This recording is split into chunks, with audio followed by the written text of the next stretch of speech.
తాకట్టులో ఉన్న బంగారాన్ని విడిపించి ఆ రోజు ఆన్లైన్ రేటుకే మేము కొంటాం. Sharma gold company.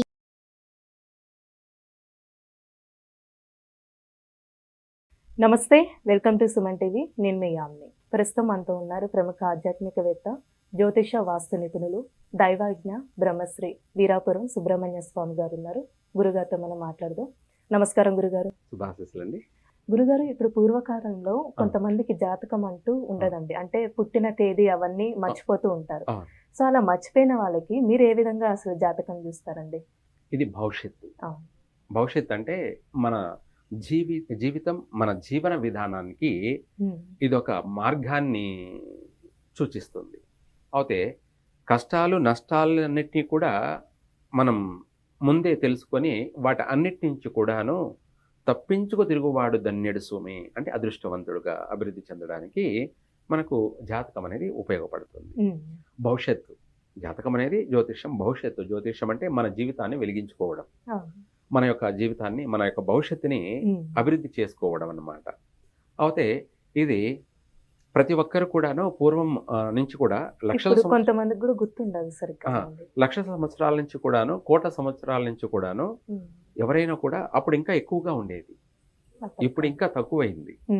అప్పుడు పుట్టగానే ఏ నక్షత్రంలో పుట్టారు, ఏ గడియలో పుట్టారు, అంటే ఏ లగ్నంలో పుట్టారు, ఏ వారం పుట్టారు, ఏ తిథిలో పుట్టారు, అదే ఏ నక్షత్రంలో పుట్టారు, ఇవే కాకుండా ఏ గడి అంటే అమృతకాలమా, లేకపోతే వర్జమా, లేదా దుర్ముహూర్తమా, లేకపోతే ఏమిటి, అన్నిటిని కూడా చూసుకొని వాటి నుంచి రాబోయే సమస్యలు ఏంటి, జరగబోయే మంచి ఏమిటి, చెడు ఏమిటి అనేది కూడా ముందే పుట్టినప్పుడే దాన్నే బిడ్డొచ్చిన వేళ, గొడ్డొచ్చిన వేళ అంటే గొడ్డు, మనం ఇంటికి ఒక గొడ్డు జంతువుని తెచ్చుకున్నా కూడా అది వచ్చిన వేళ విశేషం మనకు కలిసి వస్తుంది బాగుంటే. లేదనుకోండి, అది వచ్చిన వేళ విశేషం అన్ని నష్టాలే జరుగుతాయి. లేదా అది కాకపోతే మనకు ఒక బాబు పుట్టాడు, అబ్బాయి పుట్టిన తర్వాత మనకు బాగా అన్నీ కలిసి వస్తున్నాయి అనుకోండి, నా కొడుకు బంగారం, మా అబ్బాయి పుట్టిన తర్వాత నాకు బాగా కలిసి వచ్చింది, మా వాడు అదృష్ట జాతకుడు, అదృష్టవంతుడు, మహజ్జాతకుడు అని మనం అన్ని పొగుడుతుంటాం. ఎందుకంటే మనకు మంచి జరుగుతున్నాయి కాబట్టి. అదే వాడు వచ్చిన తర్వాత అన్ని నష్టాలే జరుగుతున్నాయి అనుకోండి, వాడు పుట్టిన తర్వాత ఉన్న ఉద్యోగం పోవడము, లేకపోతే ఉన్న ఆస్తులన్నీ పోవడము, లేకపోతే కుటుంబంలో తండ్రి చనిపోవడము, తల్లి చనిపోవడము, లేకపోతే ఎవరైనా చనిపోవడము, ఇట్లా ఒక్కొక్కటి కాదు అనేకమైన సమస్యలు నెగటివ్ ఏర్పడుతున్నాయి అనుకో, వాడిని తిడతారు, దరిద్రుడు, నా కొడుకు పుట్టిన తర్వాత మా జీవితం, మా సంసారం అంతా నాశనం అయిపోయింది అని చెప్పేసి వాడిని తిడుతూ, ఇట్లా అనేకమైనటువంటి కూడా జరుగుతూ ఉంటాయి. ఇవన్నీ కూడా పూర్వం బాగా చూసేవాళ్ళు. ఆ తర్వాత రాను రాను మళ్ళీ ఈ మధ్య కొంత, అంటే ఒక 20-30 సంవత్సరాలకు పూర్వం, అంటే ఒక 50 సంవత్సరాల వరకు సరిగ్గా అంతగా పట్టించుకోలేదు. మళ్ళీ ఇప్పుడు కాస్త మళ్ళీ బాగా చూస్తున్నారు. అయితే ఏంటి అంటే, పుట్టిన డేట్ ఆఫ్ బర్త్ అనేది ఏంటంటే మనకు తెలుగులో ఉంటుంది ముఖ్యం. ఏ సంవత్సరం, సపోజ్ ఇప్పుడు ఇది శోభకృతనామ సంవత్సరం, దీన్ని ఇంగ్లీష్లో 2023-24 అంటారు అనుకోండి. శోభకృతనామ సంవత్సరం అనేది మనకు తెలుగు సంవత్సరం. అలాగే మాసం, ఏ మాసం అంటే ఇది పాల్గొన మాసం. పాల్గొన మాసంలో పక్షాలు 2 ఉంటాయి, శుద్ధ పక్షమా లేదా బహుళపక్షమా. 15 రోజులు శుద్ధపక్షము, 15 రోజులు బహుళపక్షం. బహుళపక్షం అంటే పౌర్ణమి అయిపోయినాక అమావాస్య 15 రోజులు బహుళపక్షం. ఇక్కడ అమావాస్య నుంచి పౌర్ణమి వరకు శుద్ధపక్షం, శుక్లపక్షం అని పిలుస్తారు. అయితే ఆ పక్షంలో ఏ తిథి అనేది మనకు 1-2 ఇంపార్టెంట్. ఆ తిథి ప్రకారంగా మనం చూసుకోవాలి. ఇవన్నీ కూడా చూసుకొని ఆ జాతకాన్ని మనం అదృష్టవంతుడా లేకపోతే దురదృష్టవంతుడా, ఇవన్నీ కూడా మొత్తం అన్ని రాసి తన నిర్ధారణ చేసి, ఒకవేళ తన పుట్టిన సమయాన్ని బట్టి ఏదన్నా గండాలు, దోషాలు, నష్టాలు ఉన్నట్టయితే ముందుగానే తెలియచేయాలి. అది ఉన్నది ఉన్నట్టే తెలియచేయాలి. ఎందుకంటే పుట్టిన బిడ్డకే ఆయుష్ లోపం ఉందనుకోండి, తనకి తెలియచేస్తే దాని గురించి దానికి రెమెడీ ఉంటుంది, మృత్యుంజయ హోమం లేదా ఇంకా ఏదైనా. అది చేయడం వల్ల బాల్యంలోనే చనిపోయేవాడు ఇంకా కొంతకాలం జీవించే అవకాశం ఉంటుంది. ఆ గండం అనేది వైతొలిగిపోతుంది. అది ఏ రూపంలో జరగాల్సింది ఉందో అదేంటంటే చిన్నప్పుడే జరగకుండా ఒక 50 సంవత్సరాలు 60 సంవత్సరాల తర్వాత జరుగుతుంది. జరుగుతుంది. మనము ఈ చేసిన పూజా ఫలం అనేది కొంతకాలం మనల్ని రక్షింపబడుతుంది, కాపాడబడుతుంది. అయితే అది నేను రక్షిస్తున్నానని చెప్పదు, ప్రకృతి మనకు సహకరించేస్తుంది. దాన్నే న్యాచురల్ ప్రకృతి. ఇలా ఆ జాతకం అనేది మనం పుట్టినప్పుడే చూసుకోవడం వల్ల రాబోయే ఆ నష్టాల నుంచి కూడా నివారించుకొని సమయానుకూలంగా నష్టపోకుండా మనం అలానేసి మనం ఏదో రాత్రికి కుబేర్లం కాము, అలానేసి నష్టపోకుండా తగిన జాగ్రత్తగా నడవడికను జీవితం అనేది సాగించడానికి బాగా ఉపయోగపడుతుంది. అటు నష్టపోకుండాను, అటు ఉన్నత అభివృద్ధి చెందకపోయినా పర్వాలేదు, కానీ ఉన్న దాంట్లో మంచిగా ఉంటే చాలు, అలా కూడా మార్గం ఉంటుంది. అది తెలుసుకోలేని పక్షాన ఏమవుతుందంటే మొత్తం అంతా నష్టపోవడమే. అటు ఆర్థికపరమైన నష్టము జరుగుతుంది, మళ్ళీ తర్వాత మనుషుల్ని కూడా పోగొట్టుకోవాల్సిన పరిస్థితి. ఇలా జాతకాన్ని మనం డేట్ ఆఫ్ బర్త్ అనేది ఉంటే పూర్తిగా అన్నీ కూడా క్లారిటీగా తెలుసుకోవచ్చు. అయితే ఇప్పుడు రాసి పెట్టలేదు అని మీరు ఇందాక అన్నారు కదా, రాసి పెట్టుండ్రు, వాళ్ళ జాతకం గురించి ఎలా తెలుసుకోవచ్చు? అయితే ఇందులో కళలు ఉన్నాయి. ఒకటి, వాళ్ళ ఫేస్ రీడింగ్ చూసి చెప్పేయచ్చు, అంటే వాళ్ళ ముఖ కవలికలు. రెండోది ఏంటంటే చిన్నపిల్లలకైనా సరే, చిన్నపిల్లలకి చేతి రేఖలు చూసి చెప్పకూడదు. చేతి రేఖలు ఎందుకంటే వాళ్ళు పుట్టినప్పటి నుంచి ఒక వయసు వచ్చే వరకు స్కిన్ అనేది, చర్మం అనేది చేంజ్ అవుతూ ఉంటుంది. కాబట్టి చేతి రేఖలు చూసి చెప్పడానికి అంత వీలు కాదు. అయితే ఎప్పుడు చెప్పాలి అంటే మినిమం వాళ్ళు 12-15 సంవత్సరాలు దాటిన తర్వాతే వాళ్ళ చేతి రేఖలను మనం చూసి చెప్పచ్చు. ఎందుకంటే ఆ చేతి రేఖలు అనేది స్థిరపడతాయి, చర్మం ఎదుగుదల ఉండదు కాబట్టి ఇంకాడికి ఆగిపోతుంది.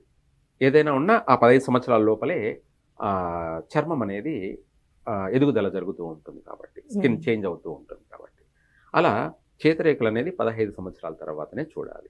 అయితే డేట్ ఆఫ్ బర్త్ లేదు, తెలియదు, రాయలేదు, అటువంటి వాళ్ళది ఏంటంటే ఈ చేతిరేఖల్ని ఆధారంగా చూస్తాను, చేతిరేఖల్ని తీసుకొని, ఎందుకంటే స్థిరపడిన తర్వాత ఇంకా చేతిరేఖలే చూడొచ్చు.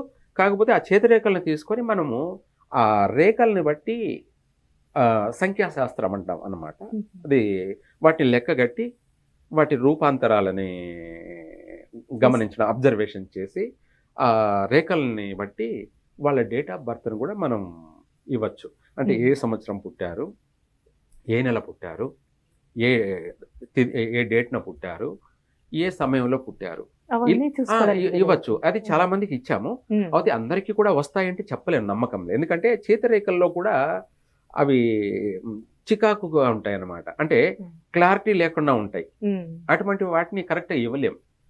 కొంతమందికి కరెక్ట్గానే ఇవ్వగలిగాం, ఎందుకంటే మనము ఆ రేఖలు తీసుకొని మనం వాళ్ళ జాతకాన్ని ఇచ్చినప్పుడు మనం చెప్పినటువంటి వారము, మనం చెప్పినటువంటి పండగ, పలానా దీపావళి రోజు, అమావాస్య రోజు నువ్వు పుట్టావు అంటే అప్పుడు వాళ్ళు కూడా నిజమేనండి, మా అమ్మగారు అంటుండేవాళ్ళు అమావాస్య రోజు దీపావళి ఎప్పుడు పుట్టా అంటే ఇట్లా ఏదైనా ఒక గుడ్డి గుర్తుగా వాళ్ళకి లెక్కలు ఉంటాయి అన్నమాట.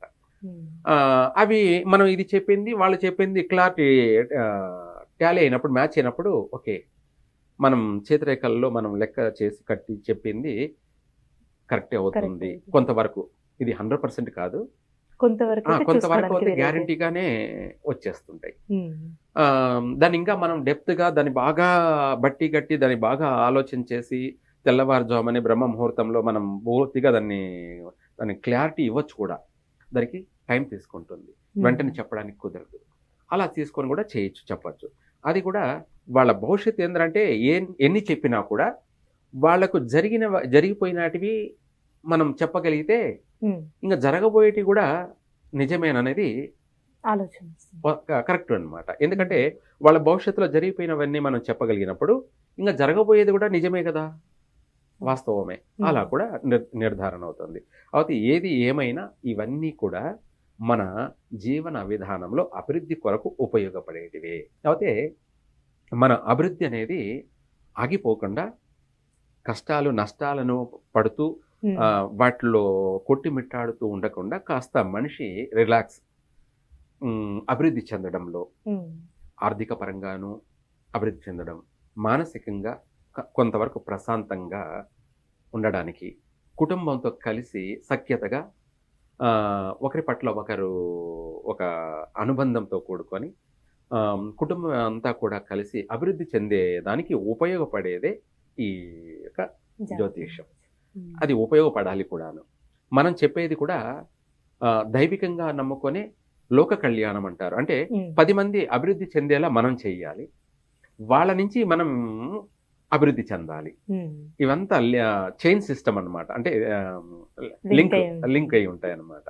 ఇలా వాళ్ళని మనం అభివృద్ధి చెయ్యాలి, వాళ్ళతో పాటు మనం కూడా అభివృద్ధి చెందాలి. అప్పుడు ఇద్దరూ సుఖంగా సంతోషంగా జీవనాన్ని సాగిస్తారు. ఏది ఏమైనా కూడా అందరూ బాగుండడానికి కోసమే ఈ యొక్క జ్యోతిష్యం అనేది ముందే మనకు తెలియచేస్తూ ఉంటుంది.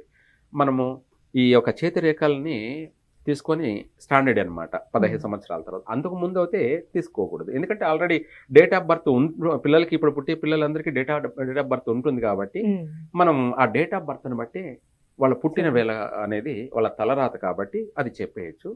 అది లేని పక్షానే ఈ చేతిరేఖల్ని, అది కూడా చిన్నప్పుడు చేతిరేఖల్ని తీసుకోకూడదు. 15 సంవత్సరాలు రాయలేదు తల్లిదండ్రులు, చిన్నపిల్లలకు వాళ్ళకి రాయలేదు. రాయినప్పుడు ఏంట్రా అంటే వాళ్ళ చేతిరేఖలు తీసుకొని మనం చెప్పకూడదు, చూడకూడదు కూడా. ఎందుకంటే మనం చూసేది స్టాండర్డ్ కాదు. వాళ్ళ పెరుగుతూ వస్తూ ఉంటారు కాబట్టి ఆ వయసులో ఒక వయసు వచ్చిన తర్వాత వాళ్ళ పెరుగుదల అనేది ఎప్పుడైతే ఆగిపోతుందో అప్పుడు స్టాండర్డ్ అవుతుంది చేతిరేఖలు. అప్పుడు ఆ చేతిరేఖలని ఆధారంగా మనం చెప్పేది 100% జరిగే అవకాశం ఉంటుంది. మనం చెప్పడం వాళ్ళు కూడా తెలుసుకోవడానికి బాగుంటుంది, వీలుంటుంది. చాలా చక్కగా తెలియజేస్తారండి. ధన్యవాదాలు. సర్వే జన సుఖినో భవంతు. సుమన్ టీవీలో మీ పర్సనల్ అండ్ బిజినెస్ ప్రమోషన్స్ కోసం కింది నెంబర్కి కాంటాక్ట్ చేయండి.